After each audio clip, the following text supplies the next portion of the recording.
Kwa kweli kwetu linakuwa ni changamoto kubwa sana, kwa sababu tukianza kuangalia kwenye mfumo wetu wa biashara, soko letu la Tabora mjini linaenda slow sana. Sasa kwa mfano kwa wateja wetu wa Ipuli mjini hapa au Kidatu au Cheo ni changamoto kubwa sana, kwa mfano kwa kubadilikia kwa bei kwa wakati mwafaka. Kwa mfano sasa hivi tulilala tukaamka, serikali ilitoa tamko majuzi. Nilikuwa naangalia taarifa ya habari ya ITV.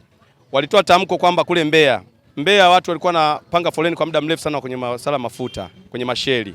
Wakatoa tamko wakasema mfanyabiashara yoyote wa mafuta atakopandisha bei au atakokuwa anazuia mafuta asiuze kulingana na mgomo wa mafuta au kwa ile vita ya wenzetu atachukuliwa hatua. Sasa cha ajabu, tumelala toka juzi, jana tunaamka tunaambiwa bei ya mafuta ni shilingi 1400 kasoro senti 46 hivi. Sasa hii tunaenda wapi? Kama serikali wenyewe walizungumza kwamba inatakiwa mfanyabiashara yoyote asipandishe bei ya mafuta. Wastani wa mafuta tunao mwingi na meli zingine zinakuja ziko njiani. Hasa nashangaa ile bei ilivyokuja kupanda jana. Sasa kama wao wenyewe wamepandisha bei vile, sisi wasafirishaji wadogo wanatupeleka upande gani? Kwa mfano, abiria wetu wanaopanda bajaji ni wafanyabiashara wa sokoni na wao wana mahitaji na wana familia. Sasa sisi hapa tukikaa tukiwaambia wale abiria leo bei imebadilika ghafla kama jinsi walivyobadilishia wenyewe, inakuwa ni mtihani kwa abiria. Sasa na sisi kwa mfano mkoa wa Tabora tuna uingiliano wa wafanyabiashara wengi wasafirishaji, wakiwemo dada beskeli, wakiwemo bodaboda pikipiki, wakiwemo bajaji, zikiwemo teksi kwa umbali. Sasa hii tunajenga wapi? Kwa mfano tukirudi kwenye upande wetu wa serikali inabidi tuangalie tunaelekea wapi. Sasa hivi abiria tukimwambia mahali pa 1000 kwa mfano Ipuli kule Ipuli Uledi kwa Warangi tulikuwa tunaendea shilingi 1500. Lakini sasa hivi ukimwambia 2000, huyo raia anakuambia mimi sina kitu. Wanaenda kwenye bodaboda wanachangia shilingi 3000, wanapanda wawili wanaondoka. Sasa sisi wasafirishaji wadogo na lata tunalipa, bima tunalipa, na TRA tunalipa mapato na maegesho kama hivi hapo umetukuta hapa ndugu mtangazaji, tunalipa kila siku 500. Sasa hii tunaenda wapi? Mabosi wetu wanataka rejesho kwa siku shilingi 15,000 bajaji mpaka 20,000. Wanategemea kwamba sisi tutalipa vipi hiyo maegesho ya bajaji za watu? Au wanatujengea confidence gani? Kwa hiyo tunataka tujue confidence gani. Sasa wao wanatuambia kwamba sisi tubadilishe bei. Sasa hizi nimepokea message kutoka kwa kiongozi wangu. Ananiambia kwamba kipalapala sasa hivi ni shilingi 2000. Sasa kumjenga mteja wetu wa Kitabora hali ni ngumu. Kumwambia kwamba atoe shilingi 2000 kwenda kipalapala. Anaona bora achukue bodaboda hapa, wawe watu wawili wanapakizana mchomo, wanaenda kwa shilingi 1500, 1500, 3000. Mimi hapa nitapigwa jua. Hilo linatuumiza kiasi kikubwa sana. Maana mafuta sasa hivi lita ni 4000. Alafu abiria anakuja na nauli ile ya zamani. Inatukosti pakubwa sana, lakini ndo tandawazi na ndo maisha yetu. Na uzuri vita inaeleweka. Kwa swala la kivita na swala la kiuchumi linaeleweka, wala huwezi kumlaumu mtu yoyote. Kwa kweli inaleta shida kidogo, ila sasa haina namna. Haina namna. Wao ndo serikali, utafanyaje? Na wao ndo wameshika makali. Lakini inatuumiza kama sisi watu wa vyombo vya moto, inatuumiza tena pakubwa sana. Lakini sasa haina namna, wao ndo wenye dola, utafanyaje? Inabidi tuwasikilize watakapokaa kikao, maana tumesikia kuna kikao. Watakapokaa kikao basi tutaona NATRA anatuambiaje, lakini of course inatuumiza na inatutesa. Ila hasa hatuna namna. Inabidi kuipokea kama jinsi ilivyo. Tumelipokea vibaya kutokana na nini? Tumepokea vibaya kutokana wao wamepandisha bei, sisi hawajatupandishia bei ya usafirishaji.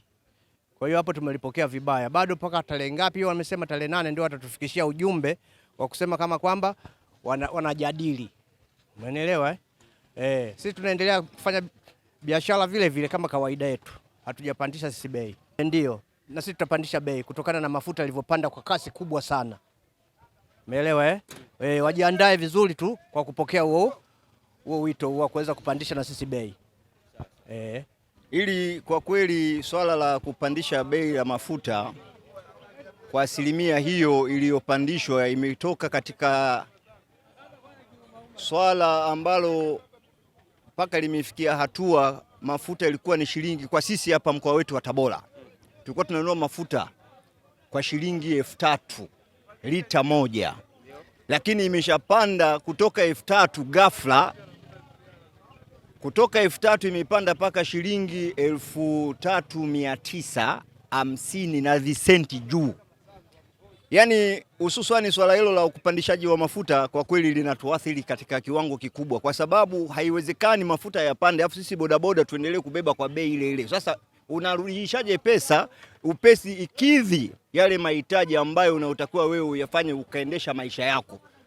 Kwa hiyo swala kama hili la kupandisha mafuta inatakiwa tu yenyewe serikali iangalie kwamba na sisi ni binadamu kama wale walivyopandisha, na wenyewe ni binadamu. Kwa hiyo kama wenyewe wamepandisha, na sisi iangalie katika ubebeji wetu wa bodaboda tuna mambo makubwa, tuna mitihani mingi. Waliangalie hilo, wakae mezani na sisi bodaboda watufikirie, kwa sababu hatutakuwa na uwezo wa kukaa tunabeba kwa bei ya shilingi 1000 abiria, wewe umeshapandishiwa mafuta katika kiwango kikubwa sana. Yani hii inatuathiri sana kwa sisi hapa mkoa wa Tabora. Yani asili ni kubwa sana, sababu kupanda kwa mafuta tayari sisi kwenye gari afu bado changamoto. Mafuta menyewe yamekuwa bei afu abiria wenyewe bado, yani bado masika hii inasumbua. Naona watu 5 afu tayari tena tukisema tuongeze bei tayari tunakuwa tunapishana tena na wenzetu Smatra. Umeona? Wenyewe wako pale pale. Abiria wakilalamika tayari sisi changamoto kwetu. Yaani unajikuta gari inaenda haina hela mafuta, si ndio? Abiria si wachache. Kama abiria ni wachache tayari yani tunachoombea yaishe mapema yale machangamoto ya kule ili tupate mafuta yashuke. Sasa yakikaa kwa mfano kuanzia sasa hivi leo Alhamisi ikaa hata wiki 3 mbele, tayari sisi huko yani hapa magari yatapungua. Mimi ninavyojua magari lazima yapungue sababu mafuta yapo juu sana. Nikiangalia ni 3945. Umeona? Alafu abiria analipa labda 2000. Kama analipa 2000 upate watu 5 au 6. Umeona? Ni changamoto pale, bado hujapata hela ya mafuta. Inatuathiri sana madereva mpaka matajiri. Tunashindwa tunafanyaje.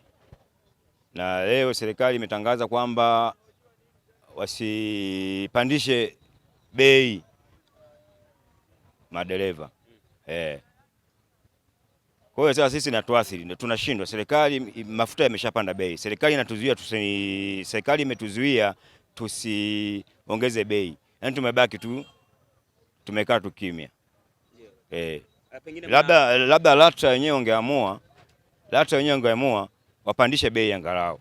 Watuwekee zile asilimia zao ambazo wao wanazipandisha, basi wazipandishe. Yaani tunaathirika mno. Sababu mtu alikuwa anatumia mafuta 35, ina maana ongezeko tayari limekuwa shilingi 10,000. Unaona, ulikuwa mtu alikuwa anatumia mafuta ya 45, ina maana ongezeko limekuwa shilingi 10,000, ina maana kwa 55. Tumeathirika kwanza moja kutokana na abiria jinsi tulivyokuwa tumeshawazoezesha. Kwa mfano mimi gari yangu inapotoka hapa kufika kule ninapoenda nauli ni shilingi 5,000. Sasa paka kumzoezesha tena mteja tena kwamba kumpandishia bei kwa niaba ya 7,000 au 6,000 inakuwa ni kipengele sana. Kwa hiyo ni shida inaijia hapo, kwa sababu mtu unaweza kumpandisha akakwambia kwamba mimi sijazoea hiyo bei ndio naisikia kwamba leo. Kwa hiyo inakuwa ni changamoto. Kwa hiyo na uwezo kutembeza gari haina watu. Kwa hiyo kuna muda inabidi ubebe tu hivyo utafanyaje? Changamoto inaijia hapo. Kwa mimi binafsi nina miaka kama 20. Sijawahi kuona awamu moja kwamba mwezi mmoja inapanda mafuta karibia 1000. Ndio tripu hii. Tunaomba serikali ituangalie, itufanyie, yani ingekuwa basi hata 3,000 hata na 500 kwa huu mwezi. At least tungefanya kazi. Lakini kwa sasa hivi natuumiza sana. Ukiangalia abiria ni changamoto. Kumpandishia bei haraka. Yani ndio ile, yani tunakuwa tunafanya kazi kwamba yani nipate tu hela ya kula. Kwa serikali ituangalie kwa jinsi ilivyopandisha bei kwa 1000 kwa msimu wa mwezi mmoja. Sasa ni simple tu. Waone Viva Promotion kwa mahitaji ya printing aina zote kama vile mabango size zote na aina zote, 3D, 2D na banners, vibao vya maofisini au sehemu za biashara kama hoteli, lodge na kadhalika. Viva Promotions wana print t-shirt na jezi, wanafanya branding ya ofisi kuipa muonekano wa nje wa kuvutia. Wanapatikana Tabora mjini, mtaa wa shule, jirani na chuo cha utumishi wa umma Uhazili. Simu namba 0762484266. Instagram @viva_promotion.